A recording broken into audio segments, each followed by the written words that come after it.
So this is how you tie a bimini twist. The first thing that can trip you up is you don't leave enough tag end or you leave too much tag end.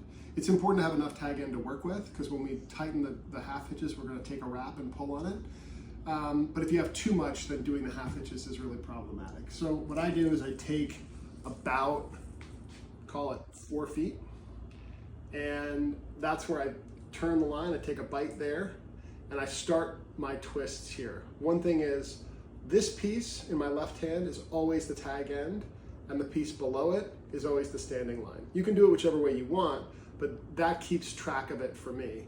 The other is I don't start my hands apart like this because doing the twists then takes a really long time. What I do is I start with my hands close together, and as I do the twists, I move my hands apart to get those internal twists in the line. So it looks like this.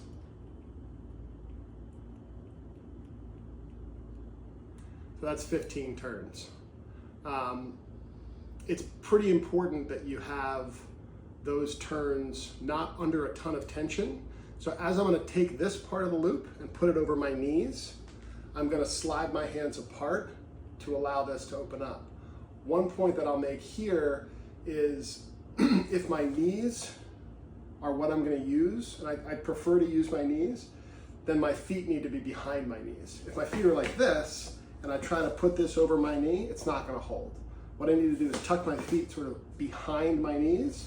So I put one knee in there, and then I kind of put the other one in just after. Then I pinch here, and I know this is my tag end. I get that on my right. I know that this is my standing line. That's on my left. And this is a key move right here. I take this, and I wrap it like this and like that, so I can have a little bit of tension there. This pushing up with my finger here is where I get that first skip of the line, and I'm using that finger to sort of push it that way. And now, what's key is that I resist with my right hand, and then I put those barrel wraps down like that. This finger pushing up here is super critical because now I can let go. If I have tension on my finger, you can see I've sort of pushed the blood out of the tip of my finger, because if I let go, if I don't have tension there, these things are gonna skip out and the knot's gonna be over. So if I don't resist with this hand, then my bimini is gonna end up being really loose and it's not gonna have enough grip to hold onto the thing and keep it from slipping. So now I've got the tag end here, and I do one half hitch around one leg, and I cinch that down around one leg, and that sort of tightens the bimini. At this point, the bimini is basically, doesn't need to be under tension. You can remove it, and it's still a bimini twist. We're gonna do a few more finishes on it, but that's basically about as close as you can get, or as minimally finished as it can be. So now I take the loop off of one knee, I take it off from one of the two, and it's just around the other one. Again, I'm holding the standing line like this, sort of weaving it through my fingers so that I can have some tension on it.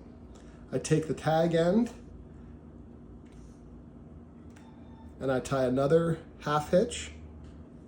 Again, this is why it's important to have a long tag end.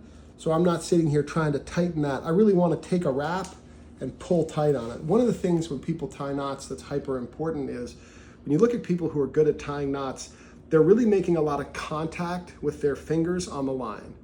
People that don't have as much experience, you often see they kind of just use their thumb and their forefinger, and they're doing this, and they've got a really short tag. The people who have a lot of experience, they're looking to get as much contact with their hand around that line as possible. You can see here, I've got all these different contact points where I'm tightening down that half hitch. The final thing is a 3-turn lock. 1, 2, 3. What I'm doing here is I'm pulling with my left hand, and I'm kind of just keeping those barrel wraps, that finish, extended before it cinches down. At this point, take another wrap, and that's going to cinch down and kind of melt together. You can see the first wrap there is loose to keep the standing line coming out straight from the Bimini twist.